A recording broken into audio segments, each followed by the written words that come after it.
what's up, everyone? Welcome to Mix in America, episode 14. I have with me a good friend of mine, Kenisha. She is my wife's best friend. Well, I should say one of her best friends, in case Kara listens to this. She would be upset if I said that Kenisha was her best friend, because they're both equally her best friends. I think that's accurate. So, Kenisha, first of all, say hi. Hello. Welcome to the podcast. We've had probably more conversations recently. Well, I think all of us have. Everybody, especially in Minnesota, has had a lot more conversations about race since the death of George Floyd. And then you're on a diversity committee with me, which is a whole lot of fun. But first of all, Kenisha, say hi to the people, all of the many listeners that we have. And then talk a little bit about your story, your unique story of growing up, not far from here, but in Stillwater, being Black, kind of what your experience has been like. Well, hi. I'm Kenisha, in case you didn't know. No. I grew up in Stillwater, Minnesota.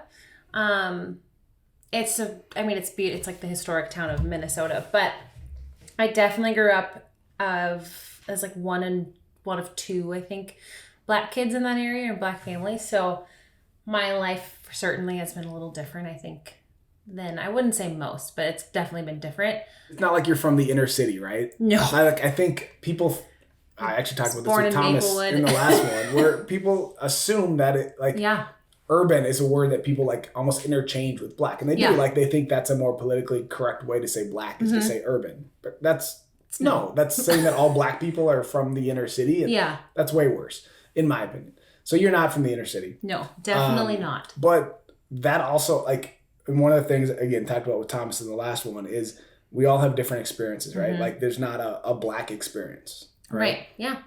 What was your experience? What was Thomas talked about people not saying he was Black enough because he was from a nicer suburban area and he had a white dad. Did you have similar experiences like that growing up? I totally did. I remember I first went to elementary school in Lake Elmo, and it was myself and a boy named Rashad. I moved back to Stillwater when I was in 6th grade, and I remember the difference between Stillwater and Lake Elmo was I grew up with all of the kids in my neighborhood, so we knew each other, but once I moved to Stillwater, I was like a fish out of water. So one particular story, I remember I was in 6th grade, and I just moved to a new school, and we had to pair off into groups for a science project, and I had 2 boys tell me I couldn't be in their group because I was different. Now, at the time, I just assumed, like, oh, well, because I just moved here, obviously I'm different. But I remember we had to meet with the principal, which is embarrassing. But it wasn't until then that I realized this is really different than how the other, 12 years of my life have been, where it wasn't ever a conversation of, oh, I'm Black, but all of my friends are white. Now it's clearly I'm Black. Yeah. And everybody else is white. Because you were an outsider. Because I was an outsider. Yeah. Yeah. And same thing. I mean, the kids at the new elementary school, they all grew up together. And I was the only Black kid in the whole school. So that was one experience. But through that, I remember hearing, similar to Thomas, and probably yourself, of like, you're not Black enough. Yeah. Or you're not really Black, so it doesn't count. Or you're more of like an Oreo. You're the whitest Black person I've ever met. And those things never affected me, I think, until recently. Because then you start to hear, I'm not only discredited as a human being, but I've suddenly been discredited as a Black female. Yeah. Can you, and maybe this is a little too deep of a question to get into, or too deep of an answer, but like, I don't think white people understand why that's offensive, or like why you shouldn't say that. In your opinion, not that you have the answers or speak for all Black people everywhere, but why is that so? You talk about discrediting you as a Black person. Why is the term Oreo or saying, yeah, you're really white for a Black girl? Yeah. Why is that wrong? Why shouldn't they say that? The way, I guess. What would you say? Yeah, I think that's a good question. For me, when I hear that, I hear, okay, so I'm not enough to be considered Black. I'm not enough to be considered white. My mom's biracial. I must not fit in. So then where do I fit in? Yeah. But also, you're telling me when I hear you're not Black enough that every person that is considered quote unquote Black enough is wrong. They're bad. They're ghetto. They're urban. They're what you see on the movies. So all of a sudden I'm better than them because I act differently or I'm from a different area. So not only have you insulted me as an individual, but you've insulted everybody else that you've just isolated into this category as black. Yeah. If that makes sense. Yeah, what they're I'm just kind of hearing what you're saying is when they say that, if they say you're not black enough, they're saying that this is what they think a black person is. Right. And you're not like that, but it's not like an insult, like it's almost a compliment. Yeah, it's a backhanded compliment. Yeah. Like you don't live up to the stereotype. So because of that, you're not really black. Yeah. Last time I checked, I was. Yeah. So what are you saying? Yeah. Like which is a whole nother long comment. What does blackness mean? What does it mean to be black? But another thing that I hear with you talking in this is that identity is a real thing. Mm-hmm. Like identity struggles is a real thing. I think everybody does. I've talked about on here what it's like being mixed and the identity with that. Talked with Thomas a little bit about that too, of not being quote unquote black enough because he plays hockey and he swims. Yeah. But props to him. I hated swim. Yeah. I don't like to swim either. I'm only half black. Swimming's just not that fun. And I don't even have like hair to wear. It just wasn't fun. Yeah, it wasn't that great. Now I don't know what I'm talking about. No, but that identity issue of, because if what I'm hearing from you and what talk about Thomas and what I'm seeing now is like the reason why it would bother me to not be black enough or to be called an Oreo and say, because it's like if you're black, obviously I don't fit in. Like if your white friend calls you black, obviously I don't fit in with you. Yeah. Like we know that. We know that I'm not white like you. But now you're going to tell me that I don't fit in with black people either. You're stripping me of my identity. So so like where do I fit? Like where do I belong? And that sense of belonging is, I think, again, it's hard for everyone, I think. And I think as a black person, you can find some belonging in the black community. Mm-hmm. But when you are quote unquote an Oreo or not black enough or a Carlton, then you're seen as, you don't even fit in the black community either. Right. So where do I fit in then? Yeah. I think too, like my mom growing up biracial in Mississippi in the 60s, her whole thing was I knew I didn't fit in with the white community and I for sure didn't fit in with the black community.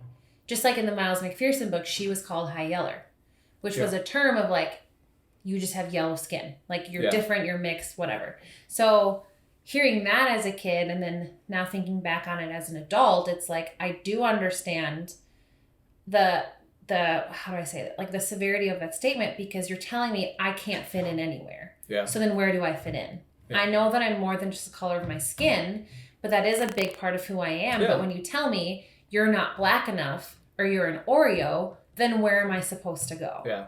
Do I just hang out over here in an island by myself? Yeah. What box am I supposed to check now? Because I obviously don't fit in with you because I'm an Oreo as a white person, but now I don't fit in with the black community because I'm not black enough. Yeah. And I always hate it especially when white people said it, because it was like, who are you to define my blackness anyways? But you brought up your mom being biracial, growing up in the South. We've had conversations. Your parents have been through a lot. They've seen some stuff. We've talked about, the two of us have talked about the importance of someone's story and their perspective. And your parents, talk a little bit about your parents and how they've shaped you, the way you see race, the way you see your identity. And one thing you mentioned in a conversation we had the other day was that your parents told you now that they recently told you that they intentionally sheltered you from things. Mm-hmm. Can you talk a little bit about that? Like what influence did your parents have? So my dad grew up in Tampa, Florida. He was born in 1942. And my mom was born in 1960. Yes, they have a huge age gap. It's kind of a big joke in our family. So on my dad's side, he lived through the civil rights movement in Florida. So he lived through crosses burning on people's lawns, having to use the quote-unquote colored drinking fountain, sitting on the back of the bus, walking everywhere he went so he didn't have to be told he's not enough on a bus or anything like that. So that's where he comes from. And then my mom, like I just talked about, she's biracial from the South. And through their experiences, I know that they moved up here for a better chance for their kids. So I'm one of 4. There's 2 boys and 2 girls. And for us growing up, it was, A, you don't get to play the race card. If you do, you better be right about it, because you can't take that back once you call somebody a racist. B, it's up to you if you want to live up to the stereotypes that are before you. And if you do that, you're the only person to blame. It's no one else's fault. And C, there are good people in the world. Whether you see them or not, don't throw the baby out with the bathwater just because you meet one bad person. So I know for me growing up, a lot of it was, Keniesha, why do you feel like you weren't invited to that birthday party? Oh, just because Elizabeth and I aren't friends. Okay. And they never, I shouldn't say never, but as I got older, they were more open about the potential for racism. And I remember having a conversation at the dinner table about what the N-word was. But as a younger kid, a lot of it was just, they're good people out here. Like, don't worry about it. If it really, if someone's comment at school really, really hurt you, think about it and like let us know, and we'll take the necessary steps to talk to your teacher, or if we need to talk to the principal, we will. So growing up, they taught me to see every person as they are. We weren't colorblind. It was more of like, hey, I see you playing with all of your white friends. Like, what about that girl that's in your class? Like, do you talk to her? Oh, I don't know her. I've just never talked to her. Well, maybe just talk to her. Because their whole point was every person is a human being, and no one should feel excluded. So that was their whole thing as a kid, if that makes any sense. Of like, you include everybody. You don't just write Valentine's Day cards for your friends. You do it for your whole class. You do it for the whole grade. We're not excluding people. As I got older, a lot of it was, we're looking at this house where we've put in an offer. It's not on the market anymore. We're not going to tell you why it's not on the market, because that's just going to damage you for the future. You got pulled over today. How was the interaction? You got your fine reduced? Okay, great. You were caught after curfew at the school. What was that like? No, it's not because you're Black. It's because you chose to be at the school parking lot at 1 a.m. when we've told you not to do that. Yeah. Oh, okay. Or like, you don't get to call people a racist. So they sheltered me a lot because, I hope I'm making sense, was because they didn't want me to grow up with a complex. And I know one of my siblings for sure did. And I mean, anybody, if you looked at this sibling wrong, you were a racist. And my dad was always like, I didn't raise an idiot. Last time I checked, you were the person who chose to be in the position that you were in when you were in it. Yeah. It had nothing to do with anybody else. So you better be sure that somebody is a racist before you call them one. And that's, to this day, my sibling, like, we'll have conversations because we're all biracial. And we'll have conversations of like, do you remember when this happened as a kid? Or like, no, I was too young for that. Okay, well, this is the story. We had a racist neighbor. They came knocking on the door. They wanted us out. Like that kind of thing. Yeah. And I was just more concerned with if unicorns were real, But like my siblings were dealing with real life things. And did you find out that answer, by the way, if they are? They're not real, unfortunately. Okay. I know. But their biggest thing was they saw how their childhood was, and it kind of shaped their adulthood, and they didn't want the same for us. Yeah. So I remember one time trying to play the race card, and I think I got ripped a new one. It was like, I thought I was going to die. My funeral was going to be the next day. They're like, we did not raise you to act this way, to think this way, to talk this way. You better be really careful because now you've labeled this family as racist. Yeah. Do you know what that looks like for them? Yeah. Ask yourself, No, I think that's great. I think the way that because they went through some stuff and it shaped who they were, but in the best way possible. Like we're going to make sure that our kids don't have to go through what we went through, that they have a better life, and they kind of, not a lot of people actually learn from their past and do something about it, So I think that's great. If you are comfortable sharing the story about what your parents experienced at our church recently, tell the full story, right? So we know what happened and how it kind of resolved. But I think it's an interesting story. I think it's a good one. I think not just what happened, but kind of the resolution and what happened because of it. Yeah, they were recently in a service and someone was talking about systemic racism, and the question was asked, does it exist? And if it does, what do we do about it? And the response was, it doesn't exist. I don't believe systemic racism is even a thing. I think it's just a made-up word. And unfortunately, minorities tend to look for charity. Now, my dad has never asked for anything a day in his life. He is a very prideful man. Love him to death, but he's very prideful. And my dad, being 78 years old, having lived through the civil rights movement in Florida, then joining the military during Vietnam so that he could be deployed and he could die so he didn't have to deal with racism anymore. And then my mom, being who she is, they were both like, oh no, it does exist. It does exist. And so they just they finished the conversation or whatever it was, and they took a break from Living Word for a while, or from our church for a while. People will know where. It's fine. True. We both work there too, so it's not a secret. So they took a break from the ministry, and some of the upper leadership decided to put together a meeting with this individual, my parents, and then a couple other families of color as well, to have a listening session where they invited my family, my parents, and then 4 other families, and they just talked. Everybody shared their history, their life story, and why it's important to hear other people around you before making statements like that, because even if you have not experienced it, it doesn't mean it doesn't exist. And I know for myself, like in conversations with Thomas, for example, he's experienced a lot more than I ever have. And so for me, it's because I haven't experienced systemic racism to the extent of my neighbor, doesn't mean that it exists. I can just say I haven't experienced that, but that doesn't negate your story. Yeah. So through the listening session, back to the point, they were able to really heal, and they heard everyone's side of the story. And it was just, the person who made the comment said, it was never my intention to hurt you. Yeah. I just didn't know. And so I know that each party in that room has a lot more respect for the other person, because they took the time to A, set up the meeting, and B, be there intentionally the entire time. Yeah.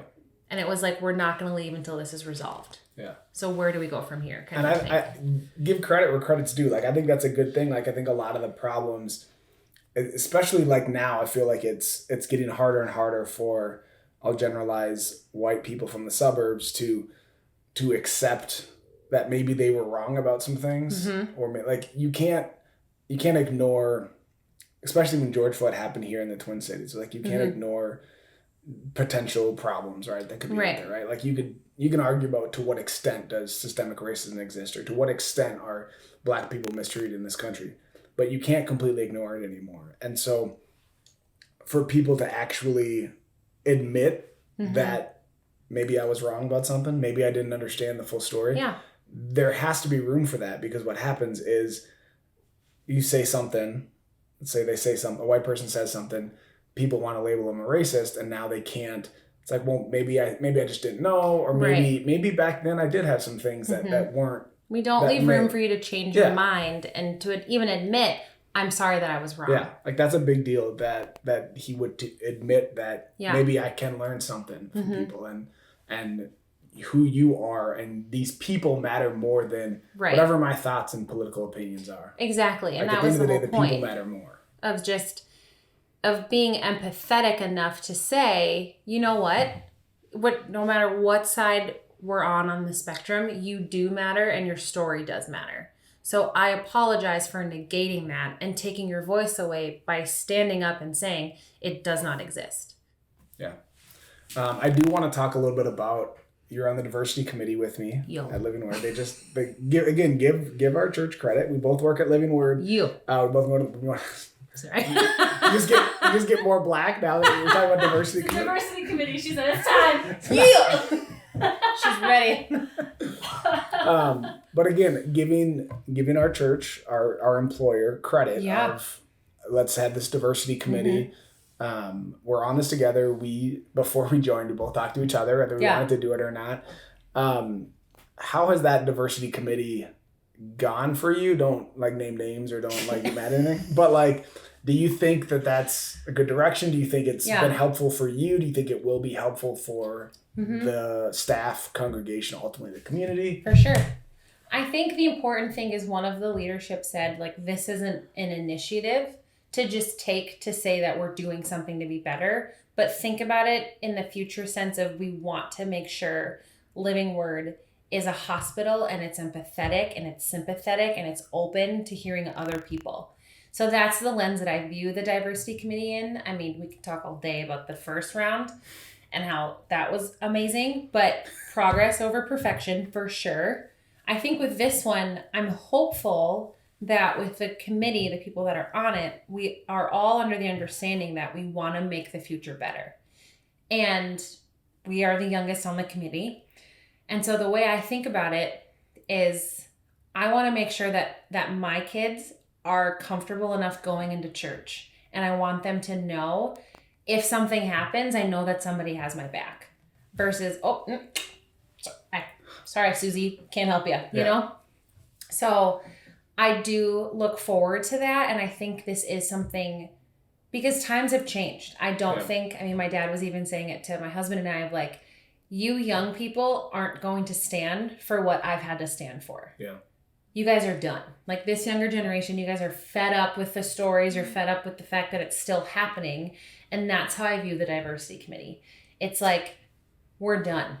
It's been going on for far too long. If we want to actually be the church, we have to step up and do something. And I feel like this is the first step because it doesn't just affect us as staff. It affects our families. It affects the congregation. It affects the future congregation. Yeah. If that answers your question. No, that was good. You mentioned your husband and Iowa potentially future kids. But I do want to talk about, you married a white guy. I sure did. From Iowa. Real white guy. Can you talk a little bit about, I don't know if there was any reservation about dating a white guy, if you always thought you were going to end up marrying a white guy? I mean, my family wasn't surprised. I know. So, like, that's a really good question, actually, because Landon has even admitted we're friends. Was he planning on marrying a black woman in Iowa? I don't know how. No, that's a good question. So, like, we were... How did I find him? He was up here as an intern. And thanks to Savon, actually, they were roommates. That's how, yes. Oh, wow. But I know for him, he was even, like, we were talking about it. And just like you guys, we've had more conversations about race since George Floyd. And he was like, I actually had reservations about dating you because I never had to think about it in Iowa. If you had an African-American kid, typically they were adopted. Yeah. Or I think that's really what it was, and especially in Iowa, in like a really, really small town. And you never had to think much past, oh, I wonder what so-and-so's story is. It just was like, hey, man, welcome to science. Like, I guess we're chem partners, you know? And so for me, I was like, oh, that's completely opposite of my life. Like, my parents would have been surprised. And not in a bad way. Yeah. I know my mom's side of the family was like, we weren't even shocked when we got the save the date and his picture was on there. We were like, yes, it's complete. We knew it. And so for me, it wasn't a question. I also grew up in the suburbs surrounded by white people. Yeah. So it's probably just my upbringing of like, the percentages, there was like one black person and it's like, we don't know each other. I'm not offended that you don't like me. You're not offended. Rashad, I don't even know who We've joked about Living Word before being... Yeah. There was 3 black guys about your age, and there was 1 black girl. So it's like, let's just not make this awkward. All of them, every single one of them ended up marrying a white person. That's true. So there's like a group of us, you know? So it's interesting since this whole George Floyd thing happened because we have had more conversations about it, and Landon was like, I didn't have anything against you. I just didn't know what my family would think because we've never had to think about it. He has a racist family member that I don't think I've ever met, and that's just their protection of me, of like, we don't want him to say anything to you that makes you think this is how our whole family thinks. And if anything, they've been super open and very welcoming. And so you've been down to the farm. I've been down to the farm. Thank God he wants nothing to do with it. I don't know how to work anything. They've definitely welcomed me with open arms, and my mother-in-law is actually very protective. And I know on Facebook, I'm not an arguer at all. Like confrontation, it's not my strong suit. But my mother-in-law will say things like, just so you know, I have a black daughter-in-law and I love her like I birthed her myself. And I'm like, that's awesome. Thanks, you know? And so it's been so great because though Landon was fearful of how his family would respond, they've been nothing but supportive. Yeah. And if we needed them to, they would fight someone for us. Yeah. Like we wouldn't have to lift a finger. Like that's how their family is. Good. That's what family should be. That's how family should be. I don't know if I answered your question. No, that's you also brought up the mixed children coming to church in the future. Yeah. Not saying you got to have any anytime soon. Can't bring my dogs. No, they're not allowed in the building. Unless they're service dogs, you could. I would definitely disguise Bernard as a service dog. Easily. Is that the hyper one? No, that's the calm one. Okay, that one. I was gonna Theo say, would like, Theo would go crazy. You could not. No, that would not happen. Have you had conversations with Landon yet about potentially having mixed kids down the road? Yeah, and like what it looks like. What that would look like, and obviously probably different than when you grew up or when I grew up. But like, have you had conversations about that? Yeah, I know the biggest question is like, because I mean, you're never going to have the answer, and that's kind of where I've arrived. And it's been, how are we going to raise our kids? Yeah. So what happens if they're in school and somebody does call them the N-word? Yeah. How do we approach that conversation? I hated that conversation as a kid. I just remember saying like, yeah, I know what it means. I don't want to talk about it anymore. Yeah. Like it just was uncomfortable. Again, the no confrontation. Yeah. I absolutely. I just was like, I just really want to watch American Idol. Like, can we not talk about what the N-word means? And so that is the question of, I know for a fact, I should say I'm confident that the life that our children will lead will be better than ours, because I do think that we are making active and progressive steps to make sure that it is.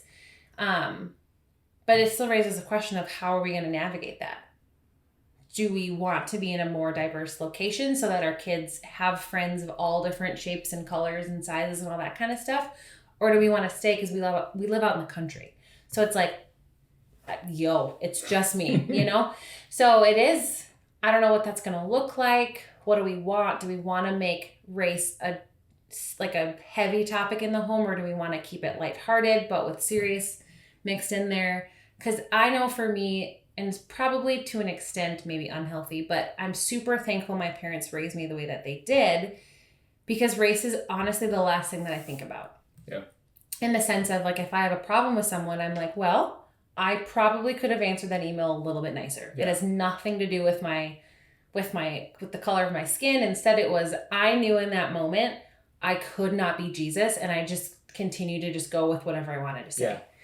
So to answer your question, I don't know how we're going to raise our kids or what that's going to be like, but I'm confident in what we've learned as of today, what my parents have gone through, what his family is now navigating, that we can at least do it better. Yeah. Not that my parents did a terrible job, but I think they would want you to. Yeah, it's like they would say, what they teach you is your foundation. Yep. So you are expected to go higher. Yeah, absolutely. And that's how generations should be. So I'm confident that it will be better than my upbringing, because I have a foundation to stand on that got me to where I am today. Awesome. I do want to say, first of all, thank you for coming on this. Thank you I appreciate your input in the diversity committee, not just because we have fun, because we have fun together. And I think it's fun, but also when we did talk about you doing the diversity committee, and I've had conversations with you before about like, I don't know what to say. If you do it. What is my input? Like what impact I have? Like, I'm not, Ryan Watkins was raised in South Minneapolis, right? He had a brother fall victim to violence. Like, so it's like, you think of that as, he's got a story to tell. Or even like your parents. Yeah, my dad grew up in the South and through the civil rights movement. So he's got a story to tell. And it's kind of like, I'm from the suburbs. I had a pretty decent life. My parents, both parents raised me well in the church. I went to art school, which you like to remind us about. But you lived a pretty good life. But I think it's important. Your perspective is important. And I do think that you're someone who has a balanced understanding for this kind of stuff, because I think especially in divisive conversations and potentially divisive conversations, whether it's about race or politics or religion or whatever, there's very few level heads, right? There's a lot of people over here and a lot of people over here. And so I appreciate that, your perspective, again, on this podcast, in the diversity committee, just in the conversations we've had as friends. Is there anything else that you want to add, you want to say before we kind of wrap this up? Kind of final thoughts on this. Yeah. And then I'll let you go back to whatever amazing plans you have. Taking care of my 2 dogs. The biggest thing that I've learned in this whole thing, and learning never stops, first of all, is how important it is to hear someone, and it's not just through your opinion, but it's actually through your heart. Because to your point, like Ryan is a perfect example, because my whole thing of the diversity committee was I grew up in Stillwater. I had a great life. I had a 2-parent household. I never lacked in anything. I never had to see anything that was really detrimental, potentially detrimental. So I don't have anything to say. But what I've learned is just because you might not have experienced the same thing doesn't negate the fact that you have a voice. And now is the time more than ever to raise your voice. I know I'm not going to say the right thing. You might not say the right thing, but it's the point of at least coming together to hear each other. Yeah. Because we're so quick, unfortunately, in my opinion, to change someone's mind. Yeah. Versus, and like Jocelyn was saying this earlier, why do you feel that way? Okay, so even if we can't meet a middle ground, what is one thing you wished about yourself that everybody knew? Yeah. So now that I know this one piece of information, how do you want to be treated? Because I know for me, my whole life story has been like, don't treat me like I'm black. Just treat me like I'm a human being. Yeah. Because you are too. We often look at someone just as this one thing. Yeah. And I know for Landon, it's been like, oh, you're married to a black girl? Oh, street cred, mad props. Oh, yeah. And he's like, I think my wife would be just humiliated that you said that about her. Because in her mind, she's not just black, she's not just a woman, but she is smart, she's intelligent, she's organized, she's loyal, all these different things. And so my point is, be quick to hear, not so quick to speak, but also be even faster to see someone beyond what you see on the surface, because there is more to that. And be confident in the fact or that you do have a voice. Whether you say something right or wrong, you do have a voice. Yeah. And times are a-changing. As my dad says, times are a-changing, kiddo. But times are changing, and now more than ever, I mean, I think someone was saying this too, like, for all the moms or parents of women, they are now raising the strongest generation of women ever. Yeah. And the same thing has been said about men. So the way I think about it is like, through you hearing somebody and seeing them for more than what you see on the surface, you're empowering them to empower the next person and everything after that. Yeah. Those are my 2 cents. Fantastic. That was good. That was a good place to end, because that's a good mic drop moment. Don't actually drop my mic because I can't afford a new one if it breaks. But thank you, Kenisha, for joining me. Thank you for your friendship. I appreciate it. Thank you for those that are listening. Join me next Monday. I'm going to talk about race and politics. Should be interesting. Should get some people mad at me, but something I want to talk about. So join me next Monday for episode 15 of Mix in America.